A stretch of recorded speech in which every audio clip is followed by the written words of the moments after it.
So my first question was, what is the advice you give to inspiring content creators online? Drink heavily.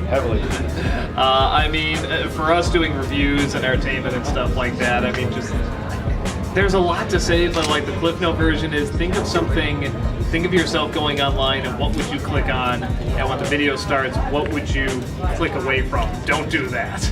You know, like, because a lot of people, it's like, a lot of it is kind of basic, like, when you're doing a video, just kind of ask yourself, well, would I watch this? Would I watch me? Would I listen to the way this is edited and the way it's Do it first because you've got a passion for it. Yeah, don't do it to make money, because like a lot of it just comes down to luck, right place, right time. I mean, talent's important too, but you never know. I mean, who would have known we would have gotten here? If you fail, if you never go anywhere with it, if you do this and it never catches on, at the, you know, if you can still look back and say, I'm glad I did that. I did some fun stuff and I enjoyed it and it's my passion, then you're doing it for the right reason and go ahead and do it. But if you're doing it like, hey, I want to make a living at this, you don't want to take that angle. If you do, great. But like, for instance, the thing we did, demo reel bombed.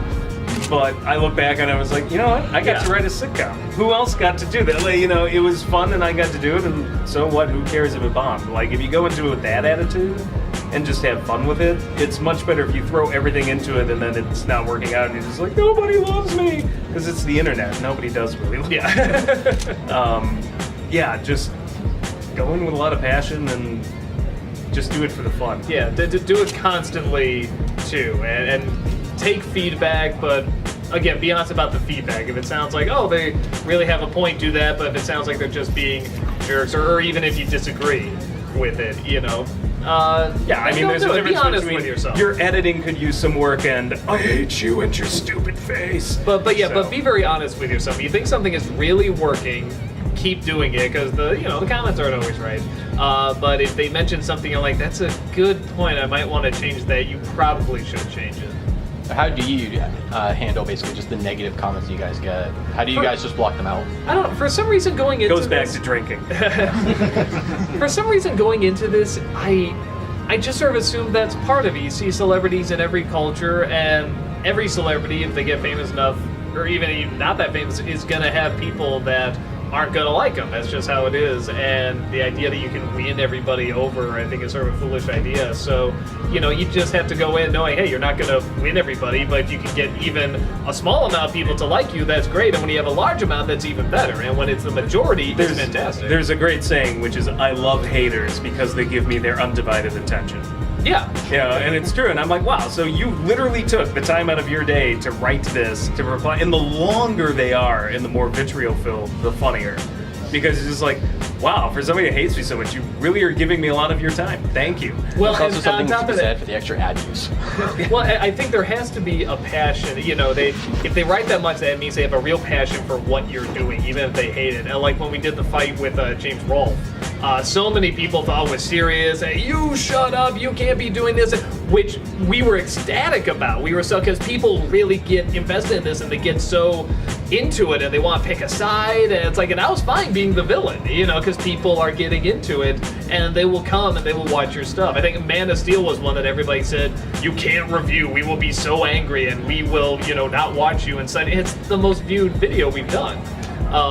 So I think it's one of those where if you can use that passion to your advantage and you're getting people invested, it's all to your benefit. And some of it too is the anonymity, because I mean, it could be some 5-year-old saying you suck and you have no idea. Most of the time it is. Yeah, most of the time it probably is like, what, I'm gonna sit here and be all upset because some 5-year-old went on YouTube and said, you guys suck. Like, They actually typed in fuck too. Yeah, actually it was like STHXUZ. Suck. So I see you guys have been enjoying the con so much. You bought a copy of one of my favorite comic books of all time, Dust Bunny. Yeah, okay. Available in the artist alley. Shameless self-promotion. But what other comic books are you looking forward to that are currently come out, and what other comic books are you currently reading? I'm not a comic book guy. I'm really not. I saw that because it was such a unique idea, and I thought the artwork was so good. I'm like, I would kick myself if I didn't find out what happened in the story. So I'm like, I just bought it. And there's beautiful, wonderful comics out there, wonderful artwork, but I haven't had time to read them or look at them. So I mean, I love going through the artist alleys, but it's really just to kind of look at the pictures because that's all I have time to do. Probably the Avatar one is the only one. That's the last one I think I read. The Search. I haven't read comics seriously since the early '90s. Blasphemy. And there's things you gravitate towards and get into, and I loved comics for a chunk of my life, but after a while, like, life got in the way, and then high school, and we kept moving around and this and that, and I just kind of fell out of it, and now I'm more interested in looking up some of the things I've missed, or going back and collecting other things. I've got all of Sandman right now. I've, got a lot of the Batman's, Long Halloween and stuff like that. Those are good. So yeah, I enjoy more collecting those things I missed than trying to keep up with what's going on right now.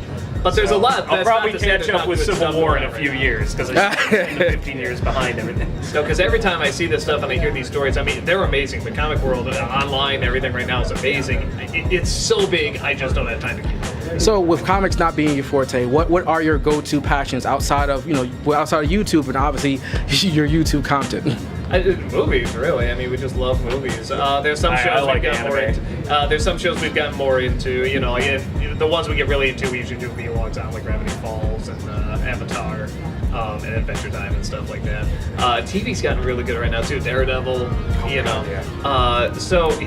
really movies and TV, but more movies. I think that's like kind of my first love. I love talking about them, and I love critiquing them, and analyzing what's good and what's bad, and it's great fun to do. So, you had your hand up. Go ahead.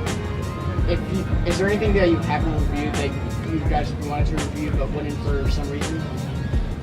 The only one I want to review, then I stopped because so many people were having a heart attack, and then I was thinking about reviewing again, and then realized it didn't have enough material, is Matilda.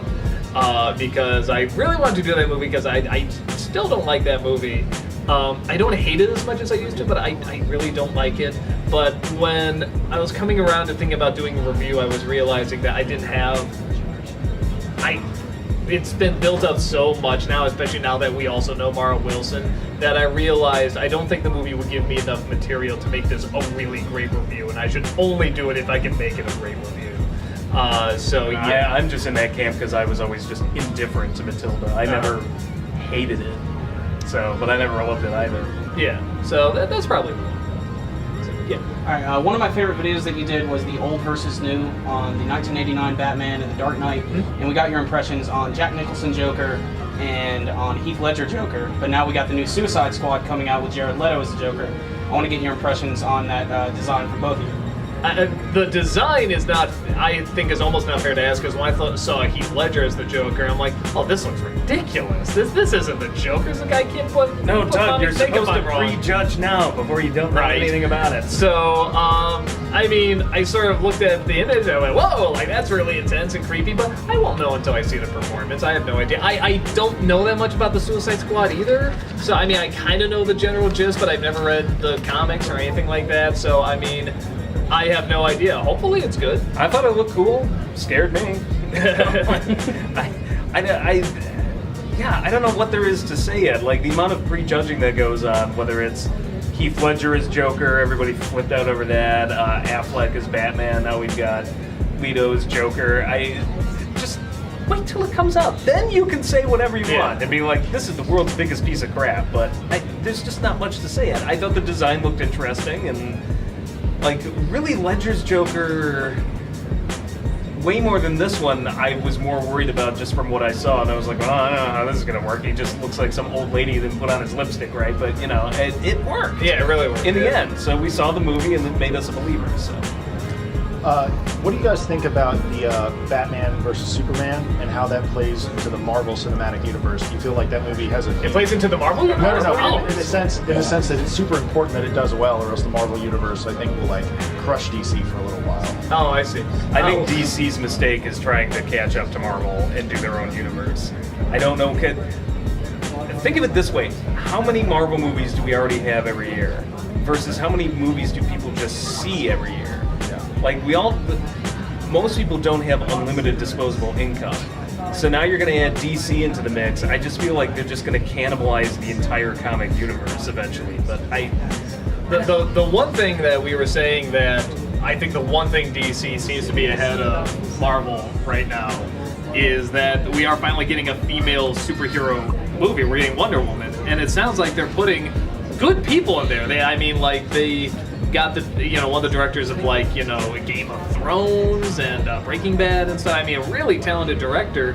And I mean, now is the time we have the technology and we have the means, and Marvel, I guess, is looking at say well, Supergirl and Catwoman didn't do well. Well, yeah, you gotta give us a good movie first. Yeah, that's always the lamest excuse when they're like, well, people, don't want to see female superheroes. I'm like, of course they do. You just haven't made a good movie yet. Remember Jerks. when they were making video games? It's like, hey, maybe this Tomb Raider game, maybe we should make it a female. I was like, no, nobody wants to see. Nobody wants to see a beautiful woman the whole time going around and kicking. Where is there an audience for that? I mean, come on. And it's like, it's mostly guys out there.